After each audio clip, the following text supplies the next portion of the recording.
week because he travels a lot to help out with check rides. Mm-hmm. If you can get on his schedule, though, he's nice and he will be on time. He will be on time, well, early actually, to where it is. If it's his home base, you'll meet him. The oral wasn't too difficult. He just wants you to make sure you know what you actually need to know. Wait a second. So, you did the oral with him, not with GB? No, I did my oral with JP, but that was back in June. Wow. And I expired. So, damn, okay. Yeah, I had my So first you attempt paid at it the again. all back in June. Oh my god. Okay. But, so he moves around lots, and I had to do my oral again. Mm-hmm. Wasn't too difficult. As long as you know your stuff, you'll be fine. He doesn't go too into depth with stuff like fog. With weather, he just wants you to identify what is the type of weather involved with some of the fronts. Mm-hmm. Okay. And, let's see. But like pretty much only the basic weather stuff. in dips, but everything is fine. Say again? Like only the weather he asked in dips, but everything is fine. Like just like a normal question, like for example, what documents do you have? Student ID. Mm-hmm. Yeah, basic medical, one. Yeah, like he doesn't go in depth. Like so okay. Yeah, this is one that he got me on that he explained to me after. Mm-hmm. What are the ways you can do a flight review without actually doing the flight review every 24 calendar months? What other thing satisfies that? What the heck? I didn't understand the question, but anyway, continue. I can rephrase it. So, you know how every 24 calendar months a pilot needs to do a flight review, correct? Yes. You're right. So what are the other ways that can be satisfied? If he did a check ride. Okay, what else? I only know the check ride. And then got me. So there's a program the FAA has called the WINGS program. That is another way that the flight review can be done without actually doing the flight review itself. Okay. So he's going to ask about that, and he's going to be expecting that. The WINGS program, all right? The WINGS program, okay. Do I need to know everything about the WINGS program, or just the WINGS? No, just knowing that the WINGS program also satisfies that requirement. Did you know that when he asked you? I did not know. Yeah, I did not get that one completely right, and he explained it to me after the ride. Okay, that's amazing. So, oral wasn't too difficult. Just know the basic stuff, your required equipment, all that stuff, your currency versus proficiency. Mm-hmm. I actually have a document that a friend of mine wrote down that I used that helped me a lot. Okay, what about the POH? So, do I need to know everything about the POH? You need to know the weight and balance, of course, using the POH. Make sure you do that. Okay. Besides that, he didn't really go too in depth in the POH. Just make sure you know how long your medical lasts. He doesn't ask how long medical lasts for. He wants to know how long you have left on yours. He'll ask that. Yeah, I know that. That's easy. He'll ask, of course, aero and then registration expiration. Registration. It's after 2 years, right? The registration. How many? 2 years for the aircraft, right? Nope. It is not 2 years. It's 7 years for the aircraft registration. The heck? Then what's 2 years? I swear. I don't remember, but okay. 7 years. But what was... it's okay, I remember it. It's the... If you want, I can give you a mock oral after you finish recording. Or you can record, I can give you the mock oral. Okay, it's fine. You record it? Or you will give me yourself? No, I'm saying I can give you a mock oral if you want. You can record it and go over it later. Okay, that's easy. Okay, but I will be terrible, just to let you know. No, it's fine. You'll learn. Okay, because I forgot everything. All right, but I'll finish off with Ed, and then we'll do that. All right? Okay. So he'll ask you chart questions, weigh and balance. He'll have you most likely make a flight plan to Key West. To go fishing is what he says for everybody. But then out of nowhere, he wants to bring his 80-pound dog with us. So you got to factor that into the weight and balance. Oh. He's going to want to know the engine, of course, what type of engine your aircraft has. Make sure you understand how to explain it. For example, if you use a Lycoming IO360, you got to know what the INO means. So the I means it's normally aspirated. which is naturally aspirated, and the O is horizontally opposed. Oh, and air cooled and carbureted. Yeah. So get through all that, and then oral's done. That's it? Yeah. You'll go, and it'll depend on what you failed on for your written. Yeah. Written scores. What'd you get in your written? 80. 80? Okay. That's fine. So keep in mind, make sure you study up on all the missing codes you got on that written. Yeah. Because they will be brought during check rides. Something that he said that I'm going to be taking to heart from now on, the better the written score, the easier the oral. Yeah, I know. I heard about that. But, I know that 80 is terrible, so not very terrible, but, not good, you know? Mm-hmm. So, yeah. Below 85 is not the best. Mm-hmm. So for the flight portion, it is that one's pretty easy. Okay. Let me rephrase. It was pretty easy, but it's because I've taken a long time to do it. Mm-hmm.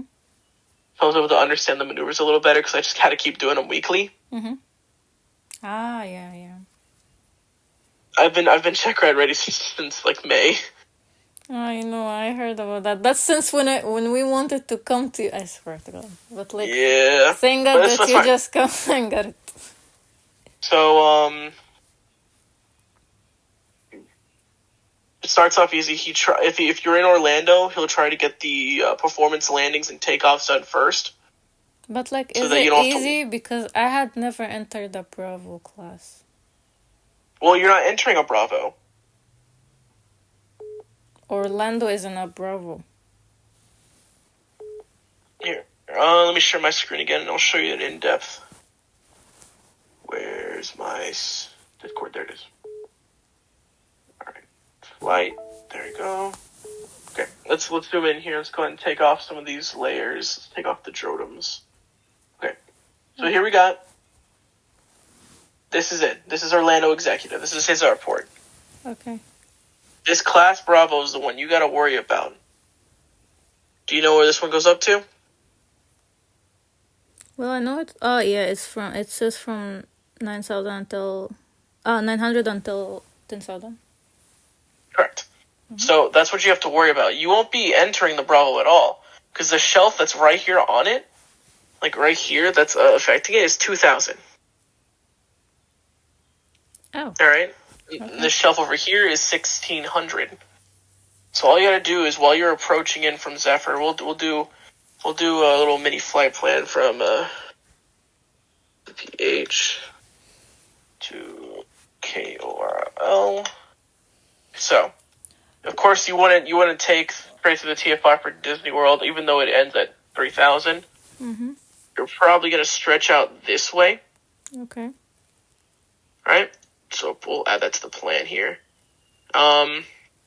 You make your way here, head on through. Make sure you got your ADS-B, of course. Mm-hmm. Head on here. This is when you start to make your descent around this area.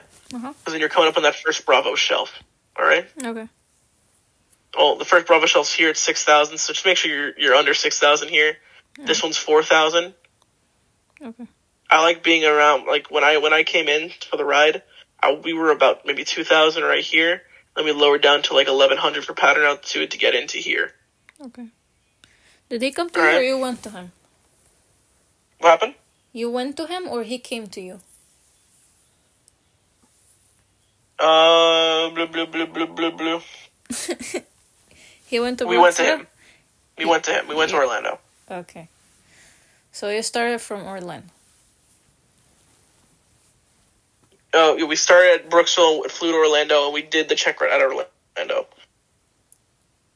Wait, so he came, did the oral with you in Brooksville, and you flew with each other to Orlando? No. So we flew from here, me and an instructor and another student who was taking the ride, flew from Brooksville to here and met up with him, and we did the oral and flight here. Oh, okay. Okay, so throughout the flight, I was trying to pull my 4 flight up, so I can actually, here, give me 1 second, and I could actually help you a lot, because I have my path recorded on 4 flight. Oh, okay, take your time. I just gotta remember my ForeFlight password.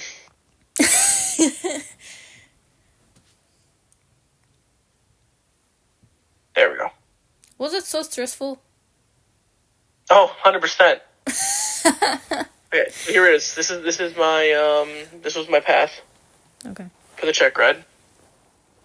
So let's go ahead and go. I want to move this out of the way. Or not. Okay. So we started. Oh, it shows my taxi too. Sweet. So this is where his hangar is. Mm-hmm. So the taxi is going to be a pretty difficult part of this.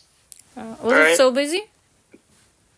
It's a very busy airport, and as you can see, there's a lot of different taxiways. Yeah. Okay. Yeah. So be sure you have something to write something down. All right, always write down something. Like what? So this is where I start. Like, write down the taxi instructions.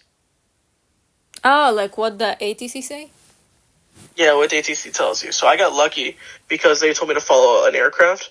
So this is the start of it. So we go down here to follow all the way. We cross one way, 13, and run 1331.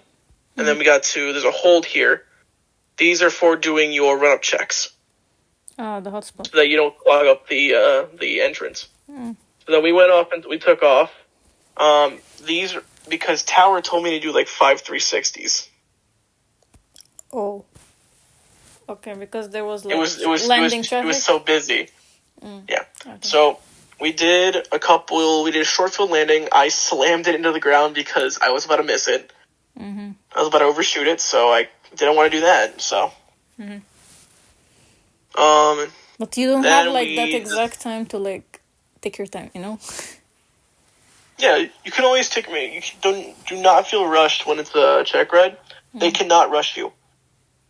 But like imagine if an Airbus is like behind me, want to take off, or I don't know. Oh, they'll say no delay, and you get your ass out of there. That's what happened to me multiple times. They kept hitting me with a no delay, so we could barely get our performance takeoffs in. Okay, so that sucked. What will happen? Like, will the examiner like know that and like make it easier for us? Yeah, no, you won't get blamed for that. It's just a busy airport. You'll just have to find time to do it. So we depart, and if he's here, he does all of his maneuvers over Lake Apopka. This is Lake Apopka, all right? Okay. So on the way there, he had me put the foggles on, and we did hood time and unusual attitudes. Unusual attitudes wasn't too difficult. He just gave you the plane and said, keep the plane level with your eyes closed. And then you recover from your own unusual attitude you put yourself in. Ah, yeah, I remember that. Oh, okay. Next was steep turns. So you got to do a steep turn to the left, and then a steep turn to the right. Okay. Right. Then it was just some more navigation. I forget what else we did. Then we looked at the VOR. Also on the way, we connected to the VOR to find our radial. So make sure you know how to use VORs. Okay. But which VOR did you use, like, for which airport? They asked me to use the Orlando VOR. Okay. Sky Vector. You know how to find VORs, right? Yeah. Beep, beep, beep, beep, beep, that thing. Like 112, whatever. Well, you just gotta look at the chart and find where it says for the VOR. Yeah, I see it right now. It's here. Like, you cannot see where I'm pointing, but like it's next to like it says VOR Tech Orlando 112.2. Yeah. Yeah. Okay. So we did that on the way. So I just make sure you find your radial and make sure you see whether it says a to or from indication. Okay. All right. Okay. If it's a to indication that it reads, like on the thing, and you're flying away from it, your tail is going to tell you what your radial is on. Okay, I hate that. If it says a from indication and you're flying away from it, your nose is going to tell you what your radial is. All right? Kind of confusing. Can you remind me? I hate that part, but can you remind me what's the radial? So here, let me bring up a VOR. I'm sorry, Justin. Oh, you're good. I want to be a CFI, so I got in the habit of teaching. It will be amazing. Don't worry. All right, here we go. Let's just... is there a VR simulator I can touch on? There is. No way. Amazing. Oh. Here we go. So we got our VOR right here. Mm-hmm. The station right here. Okay. That's Change the airport, aircraft's right? heading. Okay. And let's change the aircraft to... Okay, so let's just do a basic one. Mm-hmm. To have the aircraft basically look straight at the station. Okay. So if you look at the VOR over here, mm-hmm. you're going to see multiple types of VORs, whether it's an HSI or a regular VOR with a one line. Sometimes you'll see the HSI has one line and the center line. Mm-hmm. The center line can track your glide slope, but that's for instrument stuff. Okay. So you don't have to worry too much about that for the time being. Yeah, I know about the sport, yeah. So now, what radial is this aircraft on? Just by using the VOR. Radial is the direction, you mean? Hmm? So what radial is this aircraft on? It doesn't say on or off, but it's going to north, right?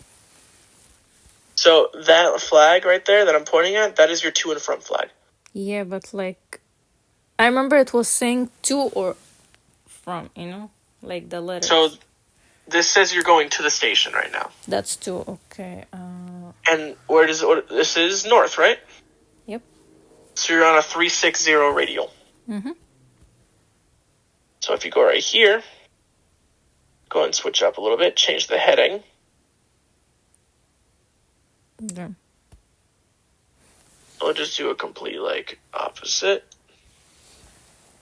There we go. Okay. Now, I will say this is a trick question. What is your radial? Is that white triangle is like 2? It's still a 2 indication, so what's your radial? North. Correct. Thank you. All right. Now we're gonna do a little more confusion on you. All right. Hmm? We're gonna confuse you a little more. Okay. What radial is your aircraft on? Okay, if I'm heading to west and it's straight to east, and it's from, I think I'm east, 90, right? So your aircraft was selected on the VOR. You're on the 090. Oh, sorry. Yeah, 090 radial away from the station. But you're also on the west radial to the station.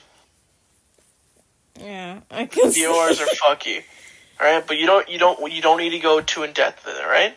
Mm-hmm. I'm gonna set up the aircraft in a way, and I want you to tell me what your radial is. All right? Okay. And I won't make it too hard because they're not gonna make it insanely hard for private. Okay? Okay, but like he asking that? He just wants to know how do you find what radial you're on. Yeah, I'm so if I pull up, to be honest, I'm fucked at this point. Unexplored picture. You are okay. So if I pull up, okay. Here, this is an HSI. Here you go, VOR. So you have this picture here, right? Mm-hmm. You select in your GPS, you switch to the frequency that you need for the VOR, right? You switch to nav mode. Okay. How would you get a 2 indication and see what radial your radial are you on using this? Oh, I think I have this in my aircraft. I will just put the direction I'm going to, and it will give me, and I will put the vortex and the code, and it will give me if I'm from or to, right? Mm-hmm. Yeah, but so what the examiners are looking for mm-hmm. is just you're going to keep turning that OBS knob until you get that line centered. That's how you tell what radial you're on. Okay. All right. So when you say, I go back. This actually helps a lot. Say you're doing this. You're flying away from the station. Okay. All right. You're going bye-bye. You're flying to your friend's house in Colorado or something, leaving your station. Okay. And let's say you just hooked on to the 090 radial. Mm. Sorry, you just hooked on those. I just fucking spoiled the answer. But basically, to find when it's like, see, I didn't get the answer. To find your answer in this, you're going away from the station right now, right? You're not going towards it. I'm going away from you. Yeah. So if you're going away from the station, you don't want to look at your tail. Your tail will tell you your radial. Yeah. Okay. So from is like 90 degrees and 2 is 270. Like here, if I just did this,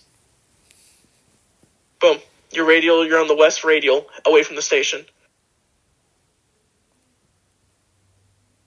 I didn't get that.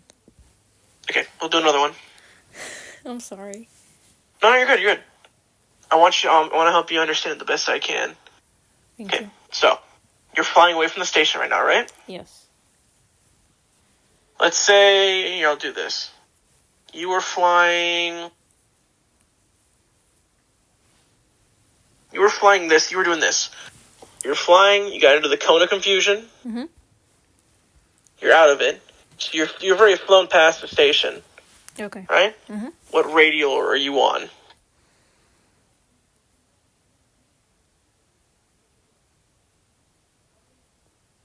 South 180. 180 radial? Yeah. Correct. Now, what radial are you on? Don't overthink it. 2. Don't overthink it. I'm calculating the thing. Wait. 2. Think about it. What was your first answer? South. What was your answer for the because last when the triangles change, I'm overthinking. So it's the same answer because it's the same you're position. Still on the south radial. Yeah, but instead of from, it's 2. Yeah. You're still on that south radial. Okay. Yeah, VORs are tricky. You know what? Here, it's time for the mock roll. You ready? You serious? Yes, you ready. Get your materials out because you can bring stuff with you on the oral. Okay. What stuff? Like, you mean the FAR? You can bring the FAR aim. You can bring your FORFlight. Oh. But there is the FAR aim in the FORFlight. Can I use that? Yeah. Okay, amazing. You want me to get them right now? Yeah. Well, my stuff, to be honest, are expired. I still have the 2024 version. That's what I used for my ride. No. I have the 4 aim. I'm saying like the charts, the FORFlight stuff are like expired. I have like a lot of documents are like expired, and I don't know how to like renew them. You know. Okay. I don't know if I can show you from here. I don't think I can. I removed all the expired ones that I know, but it's always when I open the map, it says it's expired. I don't know why. Well, now it's gone. Amazing. Okay. That's fine. Okay. Well, then let's get started with some questions before we go into charts. Okay. Okay. Just take a deep breath. Yeah. All right. Okay. This may be your exam right now, but don't let that scare you. I won't. If I don't qualify, I will do my best to next time be qualified. Alright, just take a deep breath. Just know, even like in your actual exam, if you need to take a moment to take a deep breath, take that deep breath, okay? Okay. So here, I'll even lighten the mood a little bit. Let's head to Alaska real quick. I know you're confused, right? Why are we going to Alaska? Well, you know what this means? Yeah, I don't know the animal name, but like it's the ice. You know, Ice Age. Beware of walruses. Yeah, that. Beware of walruses. What? That's it. What does that mean? It's just there's walruses walking around the area, so just be careful for them. Oh, yeah, that's the thing. I don't know what's their name. Yeah, but that's the thing. Can you write it down for me? Oh, no one's gonna ask you that question. That's just a funny thing. Okay, because it's so shown, like. Mm-hmm. Yeah, but I don't know his. Like, I swear, like English as a second language is so hard. But anyway. Okay, no, they're gonna understand that as well. All right. Yeah, I hope. Are you ready? Yeah. Okay. Let's go ahead and get a secondary page to make sure I got my information good. Do you want me to get my FTN number and the student? No? I want $1,000 right now. I'm just asking. All right. What kind of medical do you have? First class medical. First class medical? Yep. When does that expire? After 5 years since it was issued. And it was issued the 21st of July 2023. And it will expire after 5 years, which is 23, 24, 25, 26. So it expires after 5 years, you said? Yep. So you hold your class, your first class permissions for 5 years? No, the first class permission is for only 12 calendar months, 1 year, and then it goes as a third class medical for 60 months, which is 5 years. And it will expire in the end of the month. It was issued the 21st, and it will expire in the 31st of the month. So you just said that your first class lasts for 12 calendar months, and then becomes a third class for 60. Yes. Not for 60. So keep in mind, it's like 4 more, 48 months, 48 calendar months. Isn't it 60? I don't know. It's 5 years in total, like 1 year. It's 5 years total, so it's going to be 12, which is 1 year off of the 60, and that'll leave you with 48 calendar months left. Yeah. That's the remaining 4 years. Okay. Well, keep that in mind, because if you tell an examiner that after the 12 months, it's 60. Your first class, and you say 60 months for third class after, that's wrong according to them. Yeah. That'll be wrong. Yeah, I know. So keep that in mind, okay? Okay. A recommendation I have. I don't know if anybody's told you about this already. Okay. You ever seen Gold Seal? Mm-hmm. Have you used this? No. I heard about that before. Download it. It is free. You can download and print it. It's tons of questions, tons of answers for stuff, cloud clearances, getting turns, illusions, class medicals. It is super informative, very good for studying. Okay, that's everything? That's pretty much all you need to know. There is other stuff that's not on there, but it's pretty much this. I'm going to use this to get questions for you as well in case I run out of them. Okay? Okay. So you're a private pilot. Okay. All right? Mm-hmm. What do you need to have on you? My medical, photo ID that need to be issued by the government, and the student or the private license, if I am private pilot. Yeah, so you're a private pilot, so you need to have, you said, medical? Yep. Photo ID from government, and your license, right? Yep. Good. All right, what about your aircraft? What does your aircraft need to have on board to be airworthy? To be legal to fly, actually. Let me say that. To be legal to fly. Yeah, it's the aero documents, A, airworthiness certificate, R, registration, another R, if it's international, the radio license, O, the POH, and weight and balance. Okay. How long is your registration good for? 7 years. Okay. Does your airworthiness ever expire? No. It expires only if the aircraft is unworthy. Okay, so be careful of your wording. So technically, expiration is not a thing for the airworthiness, so it can never expire, but it can be taken away. Yeah, if it's unworthy, right? Mm-hmm. If the plane does not get its proper maintenance to keep up with the airworthiness. Okay. Speaking of maintenance, what's the required maintenance for the aircraft? Required maintenance? Mm-hmm. It's another one of your acronyms.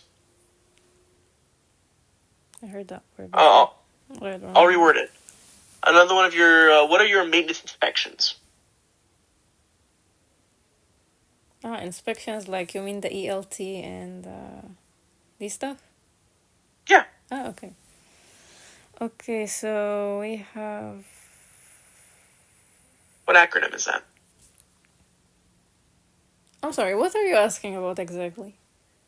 So there is an acronym that'll tell you all the required maintenance for your aircraft. Is it the name of the page or? You ever heard Aviates? Yes, that one is the tachometer.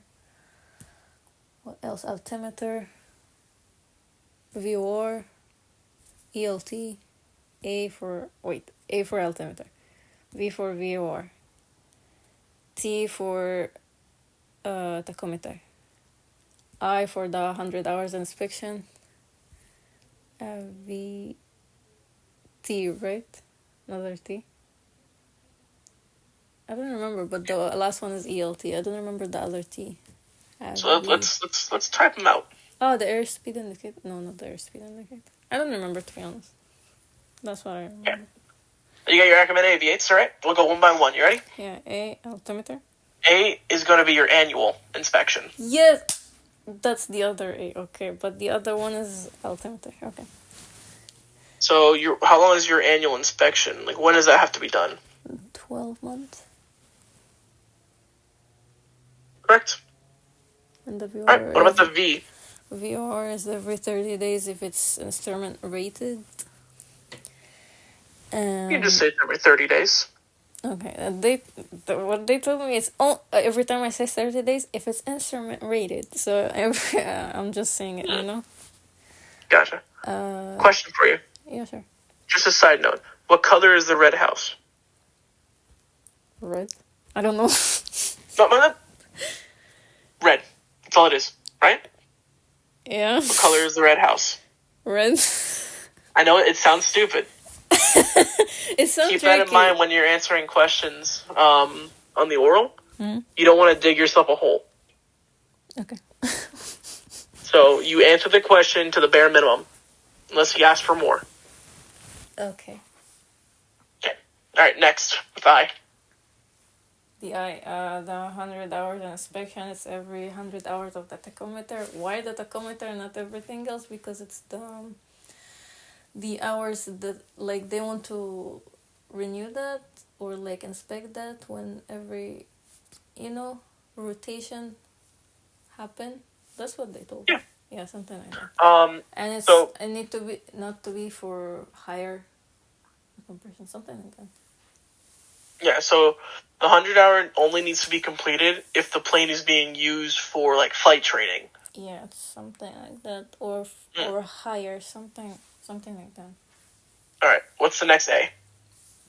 Altimeter. 24 calendar months. Good. And V8. All right, what's that T for?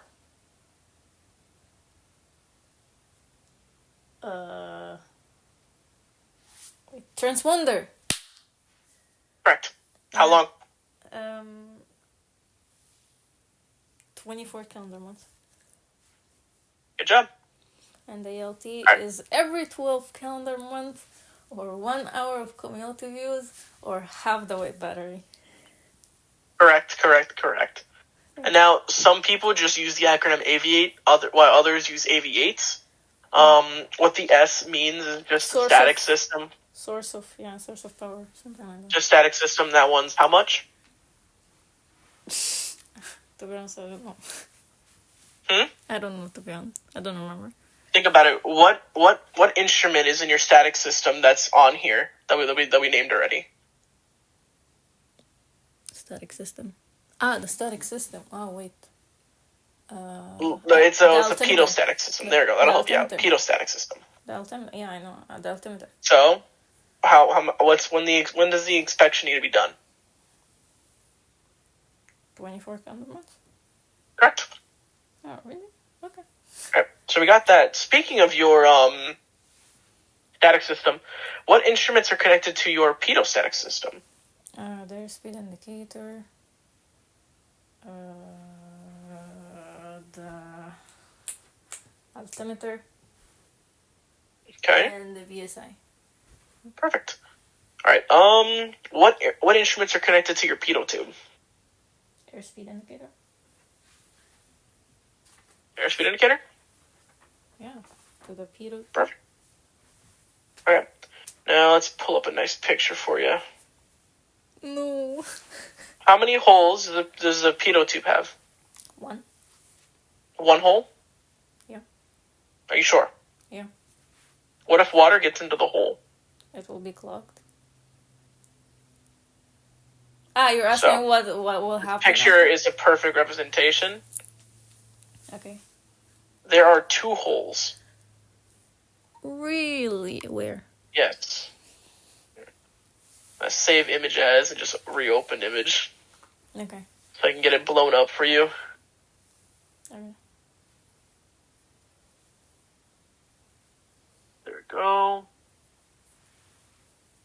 Go ahead and stream. I'm just gonna stream my whole desktop at this point. Fine. There you go. Okay. So we got a picture of the pitot tube, right? Yep. So there are 2 holes. Okay. One in the back, it just drains out any water or anything in there, right? Okay. You can see my mouse, right? Just making sure. Yeah. Perfect. What happens if this hole is blocked? Like a bug flew in there and blocked it up. Our airspeed indicator will not be accurate. Okay. What about if both that front hole and the back hole is blocked? Probably it wouldn't work. At all? Yeah. Okay. So, can I actually edit the picture? Is that right? Yeah, fuck yeah. Okay, so, if this gets blocked out, this will show 0. Okay. And if these both get blocked out, this will become an altimeter. If both the drain hole and the blockage and the front hole is blocked, your airspeed indicator will become an altimeter. You mean like the altimeter? Yep. Like the altitude? Mm-hmm. What? As you gain altitude, your airspeed's going to go up. As you descend altitude, your airspeed's going to go down. Okay. So you can see how that's going to be very tricky for people who, No. I had never known that. Okay. So think about it. If you're flying and you don't realize that both your front hole and your back hole is blocked, you're flying, you're climbing, and for some reason your airspeed is almost in the yellow arc. Uh-huh. So you're like, oh crap, I'm going too fast. I need to pull back more. Okay. I don't want to overspeed the engine. You pull back. Okay, why is it increasing still? Why is it increasing still? And eventually, you're going to get to a point where your actual airspeed is over here, and you stall the aircraft. How would you know that in that situation? Check the altimeter? Say again? How would I know if it's clogged in that point? Like, should if it's clogged? Yeah. Well, if you see an increase in airspeed where you think you're climbing, go ahead and descend the aircraft a bit to see if it ends up going back down. Okay.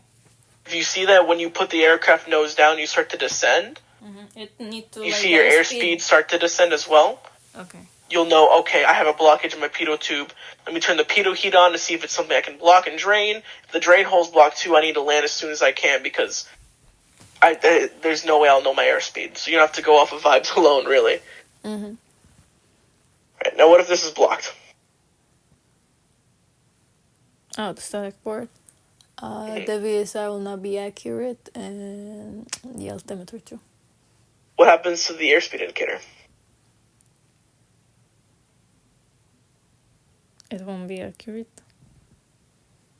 So it'll read erroneously, but yeah, you can also say it will not be accurate. Yeah. So Reasoning. If the drain hole is clogged, it will be like the altimeter? Yep. If both the drain hole and the front is clogged. Okay, what about the drain hole only? Well, my guess is it'll eventually clog up the front because there will be nothing to drain out any water. Okay. So it'll eventually become like the altimeter. Okay. So the reason why when the static port is blocked, it reads just randomly. Mm-hmm. So let me draw you a quick picture of our. That's a straight line, I promise. Okay, I swear I know how to draw. Okay. Okay. Quick little picture. I believe you. Don't worry. So here's our atmosphere. These are all air molecules. Okay. The closer you get down to the ground, the closer they are. You want to know why? Gravity is compressing them down. Compressing.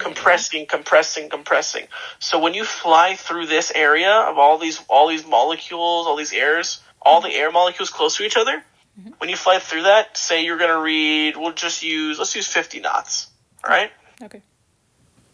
So you're getting a crap ton. That's if this is not a thing, okay? Well, pretend you don't have a static port. Okay. So you just get a lot of air being pushed through this little tube right here, and it's like, okay, you're going this fast through the air. You're going 50 knots. Okay, but then you go to fly up here. The molecules aren't as close to each other, so you're not getting that much molecules rammed into the pitot tube. So even though you could be going the same airspeed, it'll show, I don't know, maybe 30. So it will be even though you're going the same airspeed, it'll show 30 knots. Okay, so you're saying it maybe like half clogged? There will be no clog taking place. It's because what the static port does, it takes static air, and it takes the ram air, and it minuses by each other, divides it by each other, and you get dynamic pressure from that. Okay. And that'll give you your airspeed even with less air molecules at a higher altitude. Okay. So when this goes bye-bye, it'll read us like bad information. We cannot trust it. Okay. But how would we know that it's inaccurate? Since the three of them will not be like right. Should I check the VSI? The static port is easier to check if it's been broken, because when this is covered, the other instruments will also, break. Okay. What happens to your VSI if your static port's covered? It will not be working, I think. Or no. Do you know what it'll indicate? I think lower. You think lower? Yeah. Okay. So the VSI will actually read 0. It will not work, okay. It'll read 0. So the reason why it'll read 0, I'm pulling up a picture so I can explain it to you. Okay. Oh, wrong one. You didn't see that? Zoom. Enhance. All right. So it's a little blurry, but this is a picture of a VSI. Okay. All right. This is the internal workings of it. Okay. So air is going to get pushed into the casing of the VSI, right? So little air molecules. Oh, look, now I'm in the casing, all right? So now they're all around here. They're in the casing. They're coming through a little port here. Okay. This little thing right here, called a calibrated leak, that pumps air into the diaphragm. Okay. All right? But it pumps at a slower rate. So, this area becomes a low pressure area, right? Okay. But this area is a high pressure. What does high pressure like to do when there's low pressure around? Throw it away. The high pressure to the low pressure. Yep. So this will make the diaphragm expand, okay, moving these mechanical linkages to make the face of the clock turn. Mm-hmm. All right.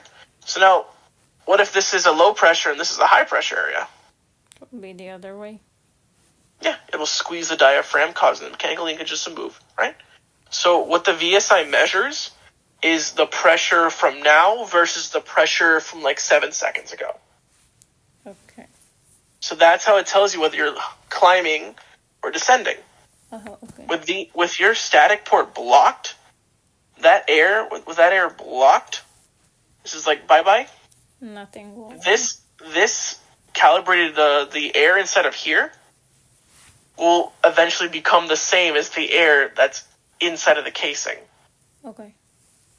So what happens if we got two high pressure areas in here? It's not going to move, right? Yeah, it's the same. It'll be the same. So your VSI will show 0. Okay. All right. Yep. Does that make sense, or am I confusing you?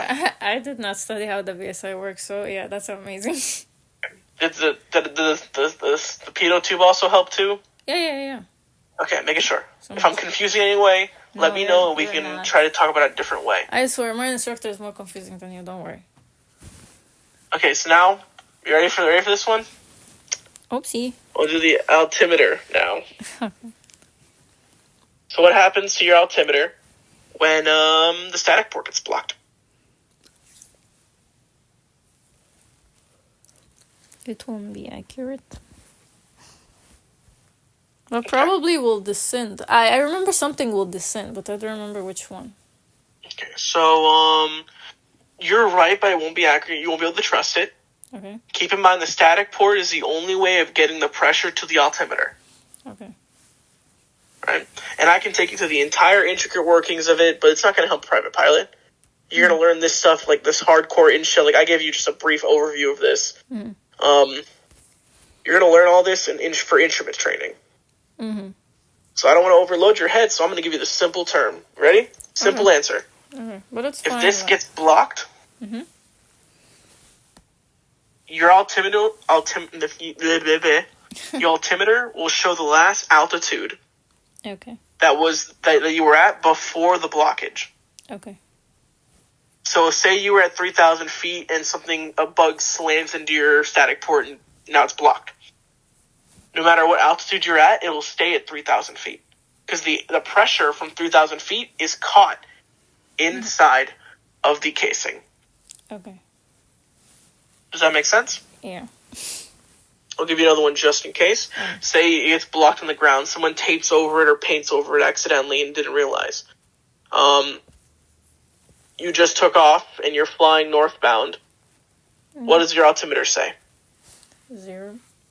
Or the Nope, 0. Field elevation. Oh, field elevation. Sorry. You got me before Yes.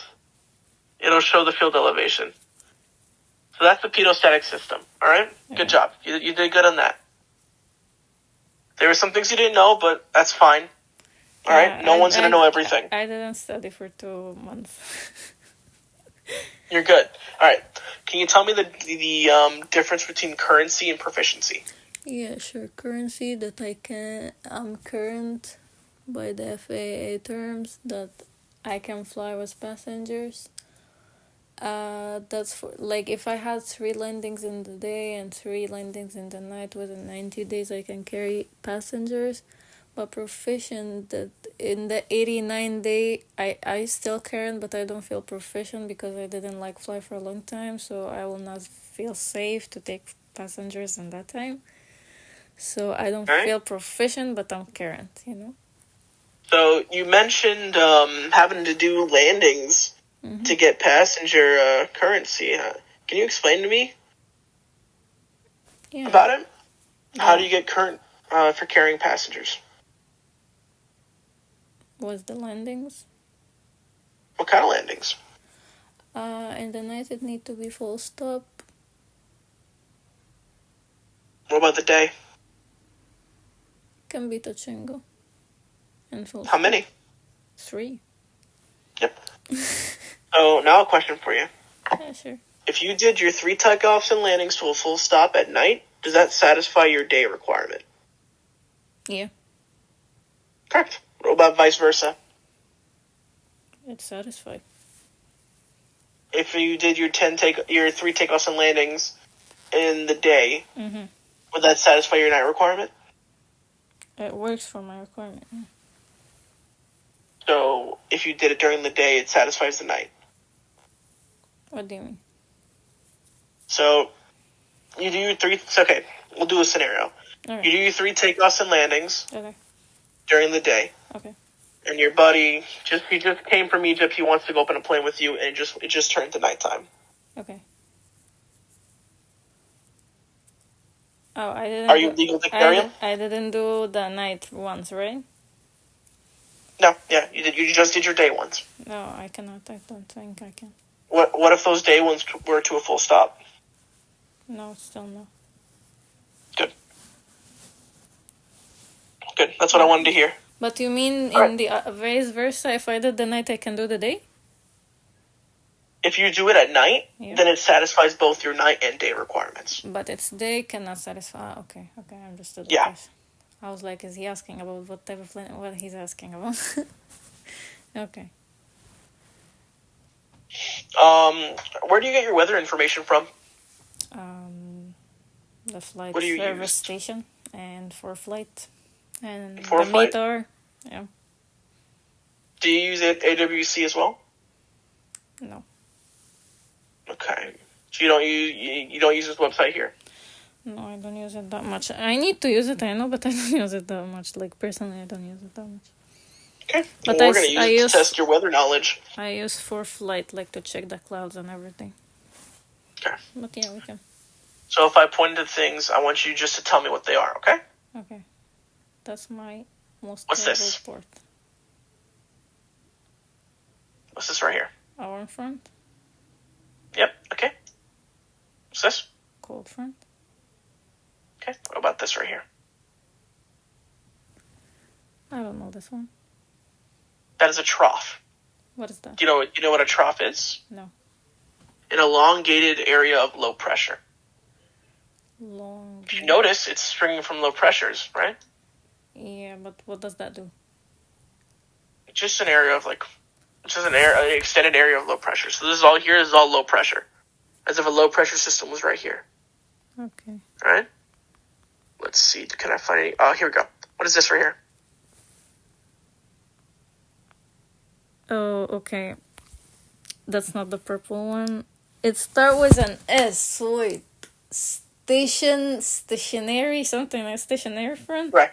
Yeah, that one. And the this one? Yeah, the purple one is occluded, something like that. It's like both of them combined.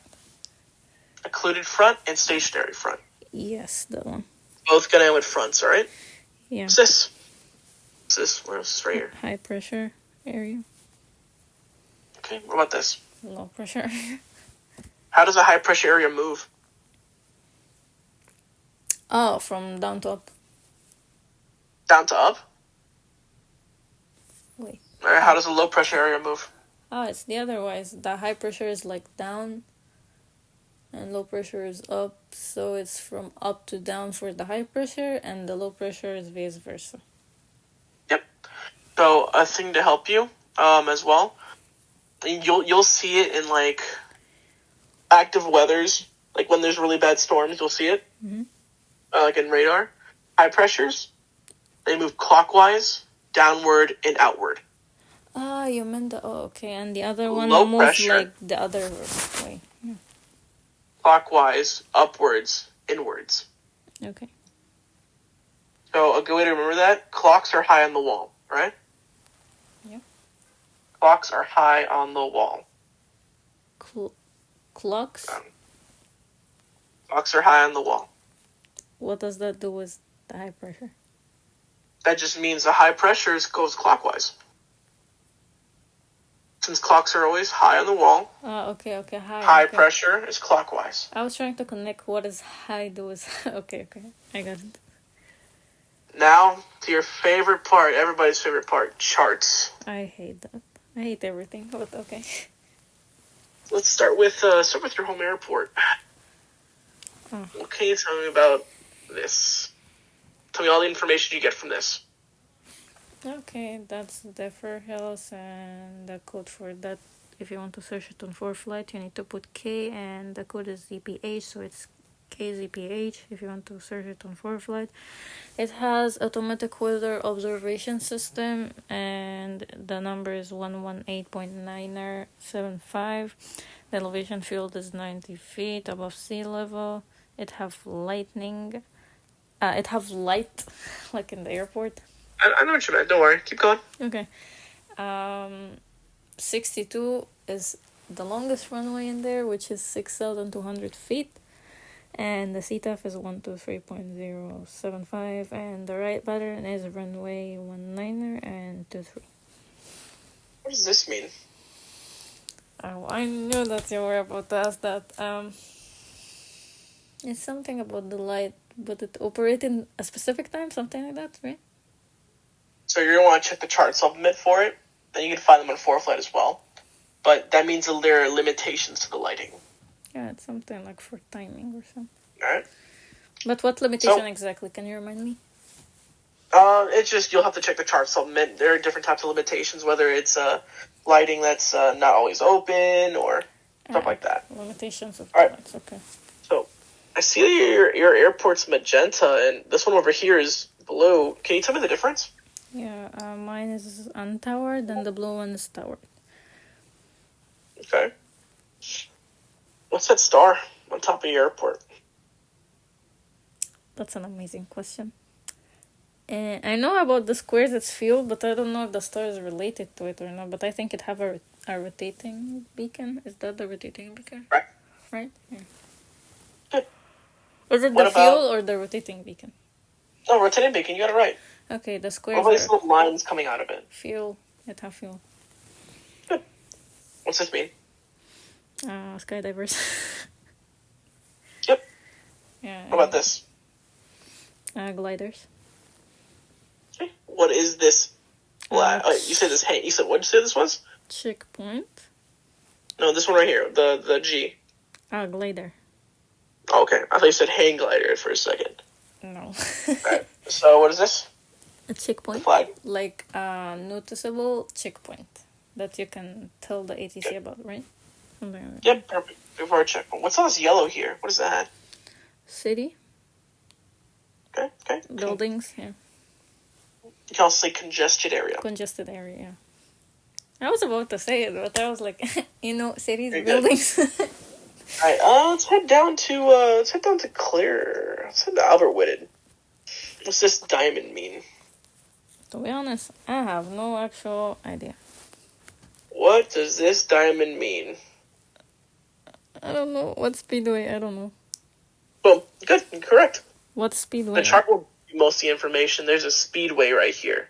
Or a stadium. The diamonds mean speedway or stadiums. Alright? What's the speedway? This is probably just a racetrack over there or something. Ah, okay. Speedway. Okay. What's this? It's like dashed lines around the airport. What is that? That's Class Delta. Delta? Okay. Do you have any requirements to get into the Class Delta? Yes. What are they? Which one do you need specifically? Just want to know what you need to get into that. Can I just, if I'm flying la-di-da-di-da, can I just go straight through it? No, I need to ask for clearance from the ATC to ask if I'm clear to enter Class Delta. If I'm not, I cannot enter. I need to have so you my have to get ADSB cleared into out. the Delta? Yeah. You have to get cleared into the Delta? Yes. You sure? Yes. So you do not need to get cleared into the Delta. I can. All Delta requires is two-way radio communication, but you can fly through it if you want. Really? I remember that every time I was asking for clearance to enter. Anyway. Okay. The only one you have to ask for clearance for is Bravo. Bravo. Okay. Speaking of airspaces, what airspace is this? Charlie. Charlie? Yep. Great. What's the required equipment to enter a Charlie? It is be out. Two-way radio communication. Transponder, mode C. So you need a mode C to get here? Yeah. Okay. What's this right here? This little magenta line going around the Class Bravo. It's the mode C veil for Class Charlie. Something. Good. Yeah. Now we're gonna move back to the Charlie here. So, if I want to fly through this, can I just fly through it? Where are you? I cannot see you, to be honest. Sarasota. If I want to go into Sarasota, if I want to fly just through the airspace, can I just do it? Just go straight into it? No. Okay. How would I get into the Class Charlie? Well, I will say my personal experience. I tried to enter there, and they asked us to contact Tampa, which is Class Bravo, so I need to be cleared from Class Bravo to enter Charlie. But I don't know if that's right. You are correct in a sense. You don't have to be cleared into the Charlie. So some places, as you can see right here, this is exactly what I was trying to get you with. Contact approach. So good job on that. I am proud of you for doing that. Usual Class Charlies, you'll find other Class Charlies around that aren't next to a Bravo. Usually they'll have a contact, some sort of approach. They do not need to say you're cleared into the area though. As long as you have two-way ready communication. Okay. So I'm going to give you two scenarios. Okay. Okay, you're Cessna 472 Sierra Papa, okay? Cessna. Just, hit me with any tail number. Hit me with the tail number of your favorite plane. Okay. What's the tail number of your favorite plane? November 49er 142. Alright, November 49er 142. Yeah. So, okay. Now, you're on with Tampa approach, Palm Beach approach, and you're right over here. Make your call. What you want to do is just cross through the Charlie. Okay. So just make your call to me as if I was ATC. Okay. Palm Beach ATC. This is November 49er 142 is asking for clearance to enter Charlie to pass through and say the heading, which is, I don't know, like 330.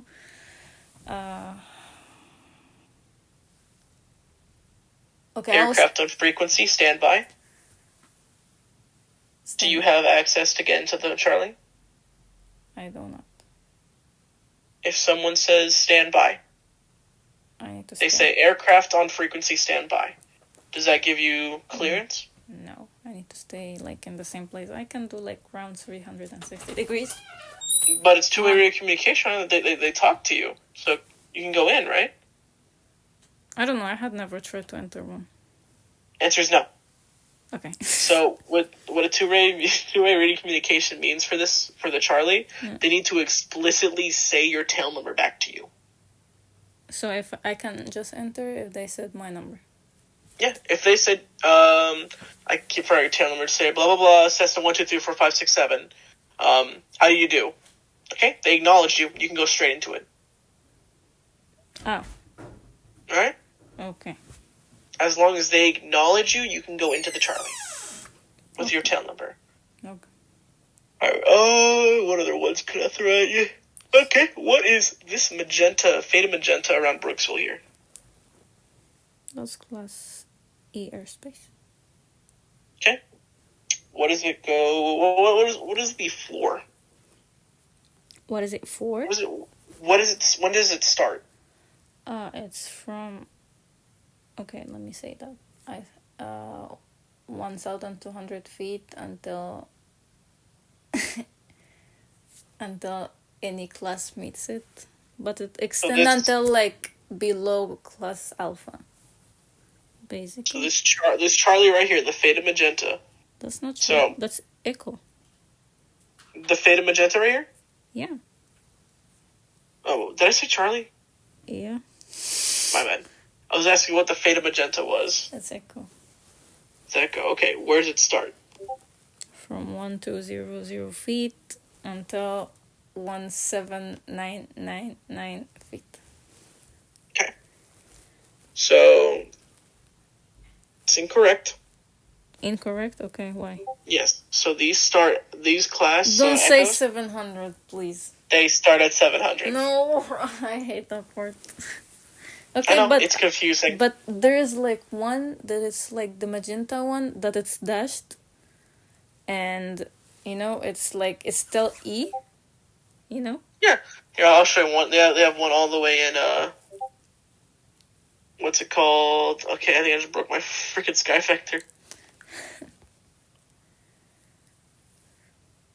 What happened to my Sky Vector? There you go. They have one in a what's it called, in Key West.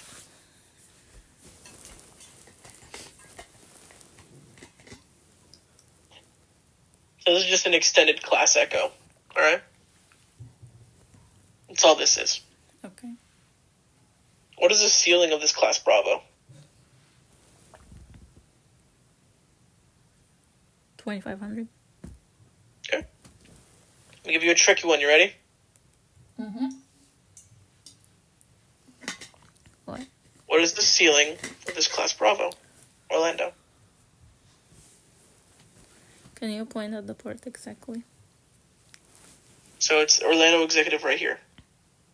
Okay, all of the port is 1600. You said what?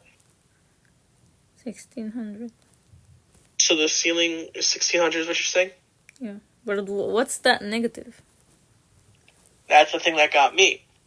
So this means it's up to but not including 1600. What the heck?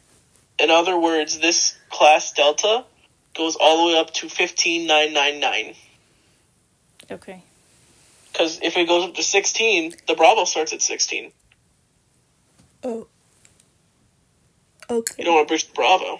Okay. So whenever you see a negative before the number, it's up to but not including.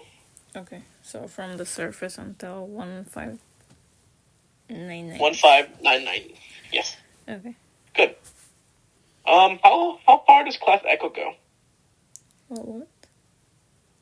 Like how high does Class Echo go? Until Well, I'm looking for something else to ask you about. 17999 before Okay. Alpha. What happens after that? What airspace is after that? Alpha. Okay, what about after Alpha? Echo. Yep, good. Again. Oh, yeah, isn't that funny? It is. Who Okay, goes what's above this? Alpha anyway? What's this mean? SpongeBob. No, I'm kidding. I'm kidding. That's probably like sea stuff. See what? I don't know, a sea airport? I don't know. Good. Yeah. But it says private too. It's a seaplane base. Seaplane base? It's a seaplane airport. So you're right. Okay. Okay, what does this mean? Rocket. Good. What's this blue right here?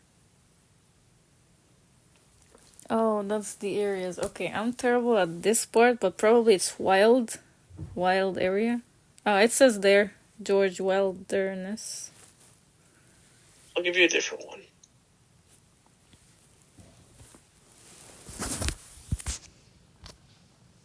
Here you go. What is this?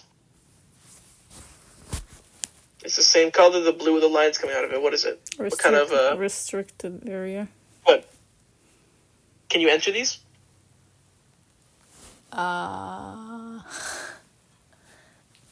No. Correct.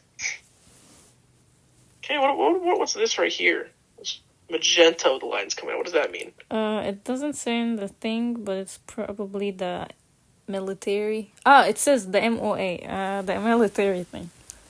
Military operating area. I can, but I need to have extreme caution. Okay. How would you check if this is hot or cold? What do you mean? How would you check if this is active?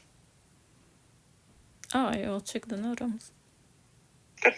NOTAMs will put in, and you can also contact the controlling agency, alright? That's an answer that they'd love to hear.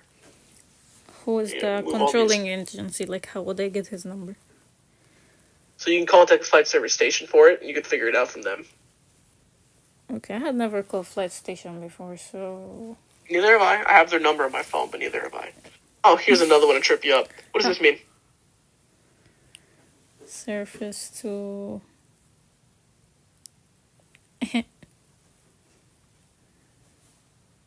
Perpendicular? I don't know. So it's just surface to the top. The top. And what that means, it's surface to the next layer. So the next layer is this Bravo shelf at 3. I know, it's so stupid. Okay. Just say 3, YT. I don't know, but okay. What's this right here? Where? Magenta. These lines coming out of it. What is this area? What's Alpha? Alerted. It's Alpha 29. Good. Alerted. Can you answer that? No. No? No. You sure? Yeah.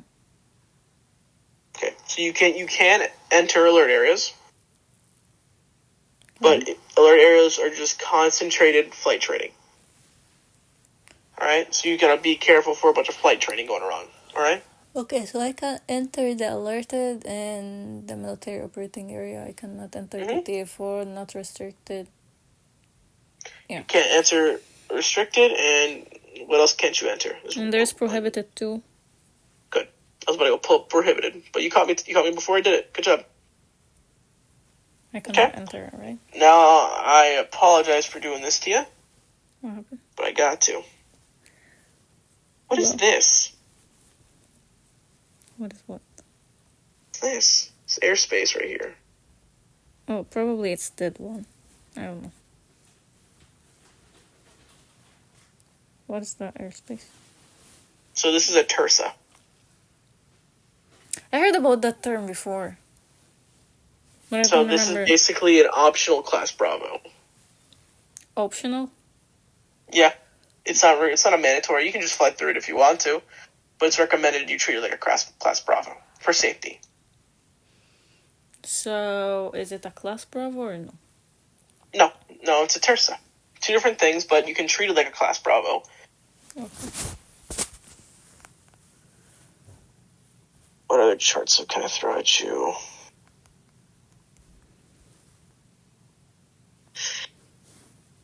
Let's see if I can trip you up more. Sorry. What's this? How do you wake up so early? Or stay late? Where? The 08 right here. What was that? Oh, okay, that's the highest obstacle, which is in that 800 feet. Yeah. Alright, last question, and then we'll call it for this oral. You've done a good job. This question I'm not expecting you to know. So do not feel bad if you do not know it. This got me on one of my check ride fails. Okay. What is this area right here? That faded. What is this area? Is it a class? Yeah. I don't know. I will just say something stupid. I know, but is it Bravo? You ready to hear something very stupid? What? Defensive area. This is class Golf. You fucking serious? Starting at 14.5. No, sorry, up to 14.5. 14.5. 14,500.